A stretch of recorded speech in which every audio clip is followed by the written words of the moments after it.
91 निम्नलिखित में से कौन सा कथन उपराष्ट्रपति के बारे में सत्य है? पहला ऑप्शन है भारत के उपराष्ट्रपति का पद अमेरिका के संविधान से ग्रहण किया गया है। सेकंड ऑप्शन है उपराष्ट्रपति के निर्वाचन में संसद के दोनों सदनों के निर्वाचित व मनोनीत सदस्य भाग लेते हैं।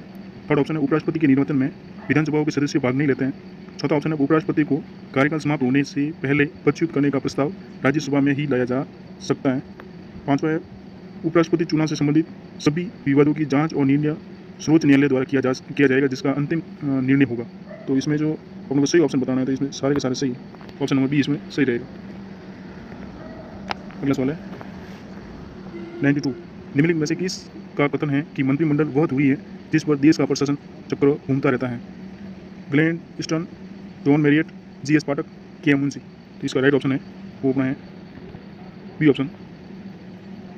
अगला सवाल निम्नलिखित कथनों पर विचार कीजिए। पहला ऑप्शन है कथन है भारतीय संसद ने सर्वोच्च न्यायालय व उच्च न्यायालयों के न्यायाधीशों की नियुक्ति पूर्व में चली आ रही कॉलेजियम प्रणाली समाप्त कर राष्ट्रीय न्यायिक नियुक्ति आयोग के गठन का प्रावधान करने हेतु 99वां संविधान संशोधन अधिनियम पारित किया। सेकंड ऑप्शन है इस संशोधन अधिनियम के तहत संविधान में अनुच्छेद 124A, 124B, 124C जोड़ा गया। थर्ड ऑप्शन है 13 अप्रैल 2015 को राष्ट्रीय न्यायिक नियुक्ति अधिनियम लागू किया गया। चौथा ऑप्शन दे रखा है 15 अक्टूबर 2015 में सर्वोच्च न्यायालय की संविधान पीठ ने इस संशोधन अधिनियम को समाप्त कर दिया। सत्य कथन कौन कौन से हैं वो अपने को बताना।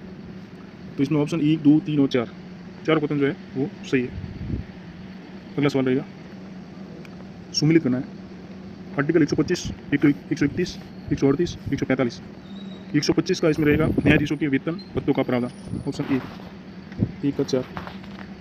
अनुच्छेद 131 इसका रहेगा उच्चतम न्यायालयों की आरंभिक अधिकारिता, 1 नंबर। अनुच्छेद 138 ये जो है वो रहेगा उच्चतम न्यायालयों की अधिकारिता में वृद्धि, ये रहेगा। अगला सवाल है 145 और इसका रहेगा न्यायालय के नियम। तो इस हिसाब से अपना सही ऑप्शन जो है वो सी ऑप्शन है। अगला सवाल है 95 1981 में योजना आयोग द्वारा पी के थुंगन की अध्यक्षता में थुंगन समिति का गठन किया गया। ये समिति द्वारा कौन कौन सी सिफारिशें की गई? पहला है त्रिस्तरीय पंचायती राज संस्थाओं को संवैधानिक दर्जा प्रदान किया जाए। सेकंड ऑप्शन है जिला स्तर पर विकास योजना का मुख्य अभिकरण जिला परिषद को बनाया जाए। थर्ड ऑप्शन है पंचायती राज संस्थाओं का कार्यकाल 5 वर्ष हो। चौथा ऑप्शन है प्रत्येक पंचायत के लिए ग्राम सेवक तथा सचिव नियुक्त किया जाए। तो 95 में ये बता रहा है कि इसमें थुंगन समिति ने कौन कौन सी सिफारिशें की। इसमें अपना ऑप्शन सही रहेगा 1, 2 और 3। 1, 2 और 3 यानी कि सी ऑप्शन राइट। अगला सवाल है सुमिलित करना है। नगर निकाय को कर लगाने व कोष एकत्र करने की शक्तियाँ, इसमें 243 बहुत जो दे रखा है यही है। ई का 1 नगर पालिकाओं के लिए निर्वाचन, इसमें रहेगा अनुच्छेद 243 य और क, 3 ऑप्शन रहेगा। जिला योजना के लिए समिति, इसका रहेगा अनुच्छेद 43 ग य ग, चौथा ऑप्शन है। नगर पालिकाओं में स्थानों का आरक्षण, ये रहेगा दूसरा ऑप्शन 243 नाम। तो इसका राइट ऑप्शन है पहला ही ऑप्शन है 1, 3, 4 और 2। अगला सवाल निम्नलिखित में से कौन सी सिफारिशें राजा मन्नार समिति द्वारा की गई? पहली है योजना आयोग का स्थान एक सामंतिक निकाय द्वारा लिया जाएगा। सेकंड दे रखा है वित्त आयोग को एक स्थायी निकाय बना दिया जाए। थर्ड ऑप्शन है अखिल भारतीय सेवाओं को समाप्त कर दिया जाए। चौथा ऑप्शन दे रखा है अखिल भारतीय सेवाओं का विस्तार किया जाए। तो इसमें जो सही रहेगा वो 1, 2 और 3 यानी कि पहला ऑप्शन राइट।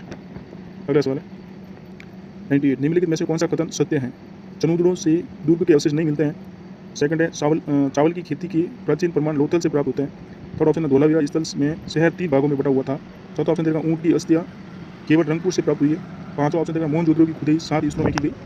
छठा ऑप्शन देगा धौलावीरा से एक सूचना पट के साक्ष्य मिले। सातवां ऑप्शन दे रखा है संगोल से वृत्ताकार अग्नि स्थल मिला है। तो इसमें 98 का जो रहेगा वो अपना रहेगा 1, 2, 3, 5, 6 और 8 यानी कि बी ऑप्शन राइट है। अगला सवाल 99 निम्नलिखित में से किस विवाह में पिता अथवा अभिभावक उत्तम सजातीय योग्य वर को आमंत्रित कर वस्त्र और आभूषणों से अलंकृत कर अपनी कन्या को धार्मिक विधि से अनुष्ठान करके वर के साथ विवाह करवा देता है? ब्रह्म विवाह, देव विवाह, आर्ष विवाह और जाति विवाह। तो इसमें रहेगा ब्रह्म विवाह यानी कि ऑप्शन ए राइट। अगला सवाल है प्रारंभिक वैदिक काल में वज्रपति कौन था? योद्धा समूह के प्रमुखों का नेतृत्व करने वाला अधिकारी, राजा का वरिष्ठ मंत्री, सी ऑप्शन है कबीलाई सभाओं की बैठकों की अध्यक्षता करने वाला अधिकारी, डी ऑप्शन है गांव का मुखिया।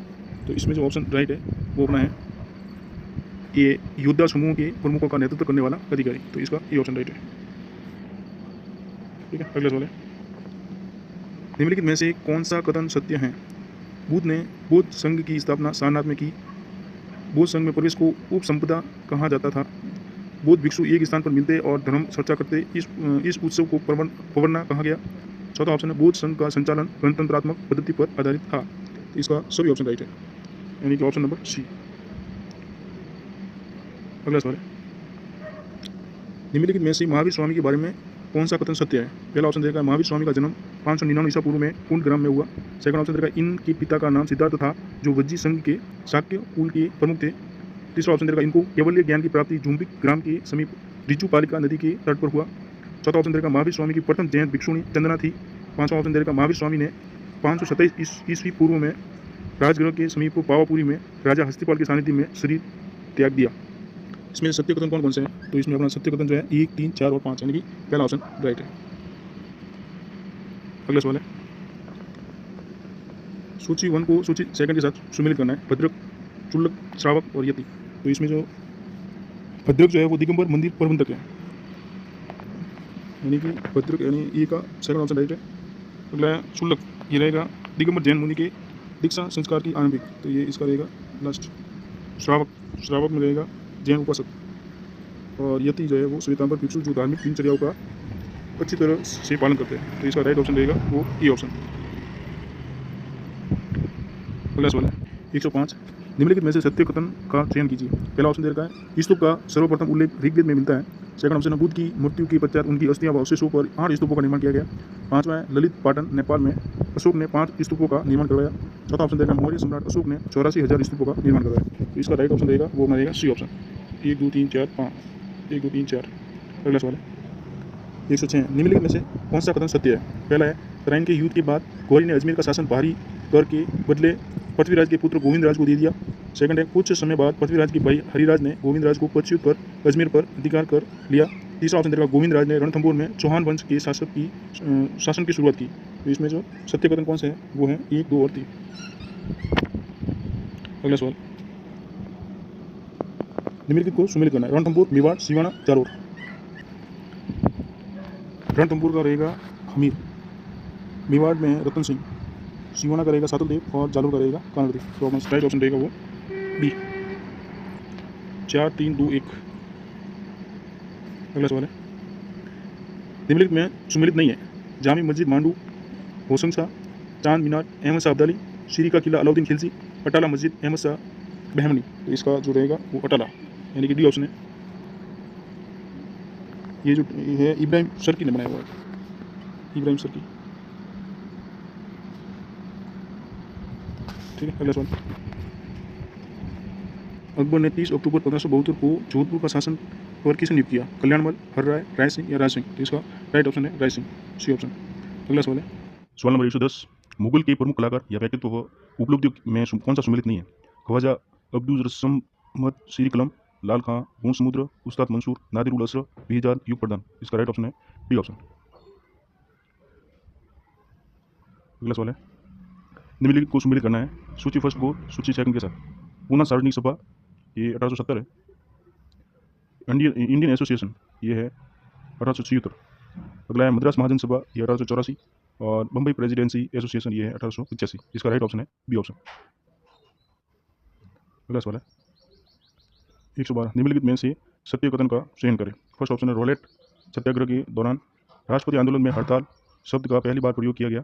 सेकंड ऑप्शन है गांधी जी ने 6 अप्रैल 1919 को संपूर्ण भारत में हड़ताल करने का आह्वान किया। थर्ड ऑप्शन है अमृतसर के 2 प्रमुख नेता डॉक्टर सत्यपाल एवं डॉक्टर सैफुद्दीन किचलू की गिरफ्तारी के विरोध में 13 अप्रैल 1919 को जलियांवाला बाग में एक सभा आयोजित की गई। चौथा ऑप्शन है जलियांवाला बाग हत्याकांड की जांच हेतु कांग्रेस ने मदन मोहन मालवीय की अध्यक्षता में तथा ब्रिटिश सरकार ने हंटर समिति का गठन किया। इसका जो राइट ऑप्शन है वो है फर्स्ट, 1, 2, 3, 4 यानी सभी ऑप्शन सही है। अगला सवाल है 113, दिन रात के छोटे बड़े होने का निम्न में से कौन सा कारण है?